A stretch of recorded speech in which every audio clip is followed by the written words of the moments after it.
Terre Haute Sports Center, 1130 The Fan. We welcome you to the Holman Memorial Student Union for this announcement of our new baseball coach. Mr. Prettyman will have opening remarks. He'll introduce our new head coach. Coach will have some remarks. We'll take some question and answers from the audience afterwards, and then we'll have some one-on-one available time for the media. So with that, I introduce to you the Director of Athletics at Indiana State University, Mr. Ron Prettyman.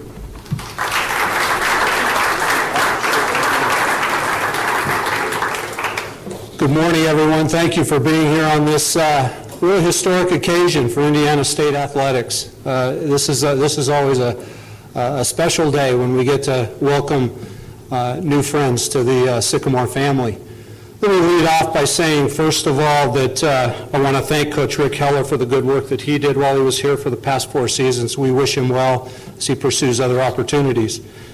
But today, we're here to celebrate turn of the page. It's my pleasure and privilege today to introduce to you to our new head baseball coach at Indiana State University. I do so with great excitement and anticipation. We're proud to bring into the Sycamore Athletics family a person like Coach Hannes that has an outstanding baseball and professional background and experience. But he's also a man of character, a man of integrity, has a strong work ethic, has a terrific family, and he loves to win. He's committed to excellence in the classroom. He's driven by the responsibility to build young men of character as they prepare for life after college. These are all great qualities for our new leader of the student athletes in our baseball program. Coach Hannes, his lovely wife Amy, their kids Derek, Kylie, and Caleb come to us from Robinson, Illinois and Lincoln Trail College. Coach Hannes is one of our own. He's a member of the Sycamore Athletics Hall of Fame, class of 2010. He was a standout player whose name is still prolific in the Indiana State University record books. He was a very successful and influential assistant coach with Coach Bob Warren at Indiana State University. In recent years, he served as the highly respected athletics director and head baseball coach at Lincoln Trail College, and most recently as the president at Lincoln Trail College. Brings a broad range of personal coaching and administrative experience to our program, and this is going to allow him the flexibility to be very successful and to face any challenges that he's going to face with Sycamore Athletics baseball. So join me in welcoming our new head baseball coach, Mitch Hannes.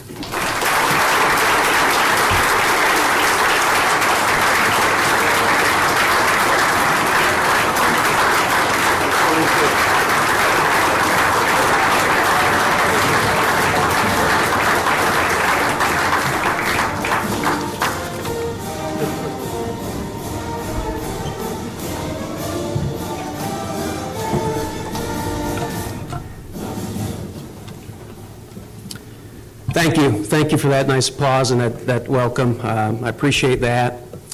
My first thank you goes to Dr. Bradley and Ron Prettyman for this opportunity. I'm very appreciative of that. My family's very excited and appreciative of that as well. I would say, as I was handed that jersey with number 22, I learned in recruiting, the coach takes whatever number is left. The player, you pick your number if you want to come to Indiana State. Any transition, any move also is bittersweet. I would be remiss if I didn't mention the folks back in Robinson. We've made some very good friendships, and it was tough saying goodbye to a lot of good folks that have become family to us. In terms of the journey to this point in my life, you know, it's hard to believe that I stand here today. It was a screwed up phone call that brought me to Indiana State in 1986. I was being recruited by Indiana University. My coach at my high school was upset that they were calling every day and asked for the number. And he was going to call Coach Morgan and tell him to calm down a little bit. I forgot the number. He called directory assistants, ended up speaking with Mr. Steve DeGroat, and the rest is history. I came to Indiana State University from Southeast Ohio. And played here for 4 years, had the opportunity to play for Coach Warren and many great assistants that were here at that time. Went on and played for a few years and then had the opportunity to come back and coach at Indiana State with Coach Warren and the staff, and truly enjoyed the time and getting reconnected with campus. I made one promise to my wife in coaching, my wife Amy, and I see Kylie and Caleb. Derek must be hiding somewhere, that I would never, with the rigors of coaching, I would never take her a long way from her family. And we made that decision early. So when the decision was made to go to Lincoln Trail, a lot of that had to do with a young family and getting settled and getting some kids through high school. So we did that. While at Lincoln Trail at the tail end, my president came to me and was leaving and asked if I would become the president. And I said, absolutely not, no way. She was persistent and just asked me to take it over for 1 year, and then I could go back to coaching, and it's been 3 years, and I am very appreciative for the opportunity given to me by Mr. Terry Bruce, the CEO of IECC. By far the most challenging coaching job I have ever had, and I've grown more as a person in the past 3 years than at any other point. And then I come to today, the passion to coach, the passion to lead. I will tell you, there were a few jobs that I was willing to leave Robinson and look at. There have been opportunities throughout my career to take different assistant jobs at different parts of the country. I think sometimes when you look at a resume, there's a lot more behind that resume than just what you see on paper. I spent my years in the early part raising a family and not building a resume. And I think the time has come that we have most of that, at least somewhat, in the bag, I hope. But this opportunity came available again, and it's something that I've been passionate about, and I decided for a third time to go after the job. And I'm very thankful now that I did that. In terms of philosophy, it's very simple. To me, life is not baseball. We're going to have great student athletes, and we're going to work very hard. But the game of baseball isn't life. There's a higher mission to what we teach our young men. And a testament to that are the many, many text messages and phone calls and emails. Those guys out there shut my phone down the last couple of days with so much of that. And I think if you're doing your job as a coach, that day that you say goodbye to seniors in your program is very hard. It's difficult. But the reward on the back side is very gratifying. It was nice to hear from so many guys, and I see a lot of you peppered in here today, and I've heard from so many others. I can promise you that our young men will be very well respected on this campus, in the community, by the way they present themselves on a day-to-day basis, by the way they carry themselves, and they will be student athletes. I can tell you as a former president that the academics are very important to me. Expectations on the field, you hear the cliches all the time, attitude and effort and the hard work. It's important to me that our players don't play for Mitch Hannes, they play for one another. It's important to me that we develop a brotherhood in our program that lasts a lifetime. I want our players not to remember a specific play in the Missouri Valley Conference Championship, but to remember one another and to stay connected throughout their life. And then ultimately, you will notice that our teams will be very, very aggressive. You probably won't see us bunt in the first inning. I believe in sending a message to the opponent that we are going to be the aggressor. We're going to dictate the day. We're going to dictate the 9 innings from every phase of the game, and our players will absolutely have no fear. We will never fear failure in our program. And then leading to recruiting, if everything you do within your program with your players is what you say you're going to do, if it embodies all these things that I talk about, your greatest recruiters are your players. Recruiting becomes very easy. And we will continue to utilize our players as our primary recruiters for the program, not in terms of reaching out and those type of things, but when students come to our campus or student athletes and they interact with our people, they will know right away that our players absolutely love the program. And I think the one thing we hear all the time, kids have changed, kids are different, and on and on and on. Everyone aspires to be a part of something greater than themselves.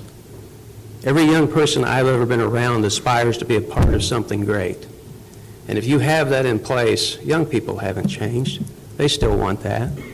We may have to guide a little differently. We may have to persuade a little differently. But the one constant is still there, and that's greatness. The hope would be that we can get back to the point of regional play. I know a couple of years ago Indiana State was in the regional. I believe, if just speaking off the cuff, the last time we've been back to back-to-back regionals is 86, 87. I think the mark of a good program is not getting there once in a while. It's being on that cusp year in and year out. I am also working to finalize a staff, one that resembles and embodies everything that I believe in, everything we believe in as a program. I hope to have that done in the short term here, and we can make those announcements and move forward. In terms of the alumni, I've reconnected with many former players already. I look forward to reconnecting with many others, and we truly want to create a program that is the program of the former players. And one thing you will notice as you deal with me and continue to visit with me as we move forward, this is not about Mitch Hannes. Yeah, I, as much as anybody, want to win and push, but this is about the young men that we have at this time that are going to represent this university. And we're going to build and maintain a program that everyone, the campus community, the community of Terre Haute, the state of Indiana, can be proud of and look to. So again, I thank you very much.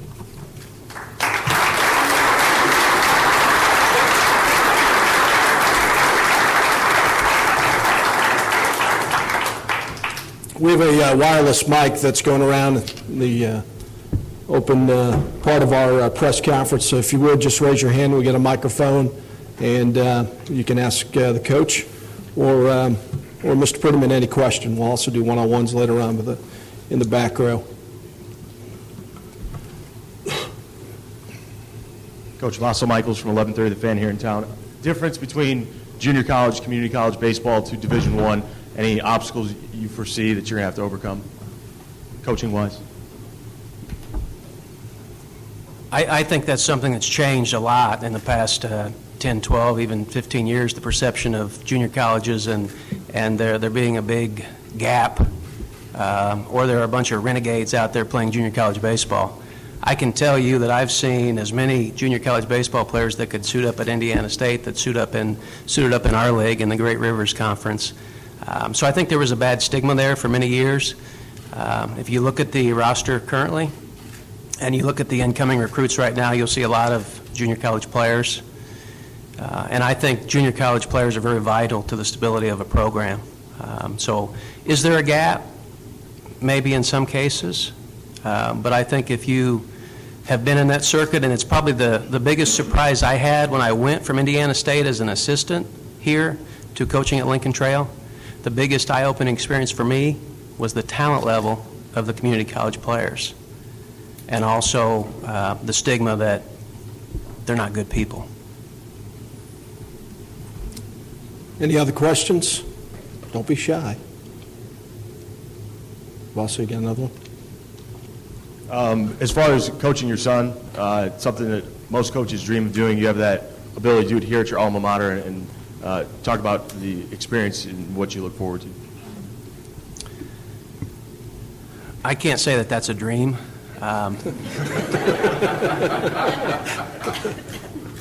I think the important thing is that Derek is one of 35 players. And if there's one thing that I do know is you cannot lie to players. They know who should be on the field when they should be on the field. And we have Tyler Wampler sitting in here today, who I feel is as good a shortstop as anybody in the country. And Tyler won't be treated any differently than the other 35 players. And I expect the same situation with Derek.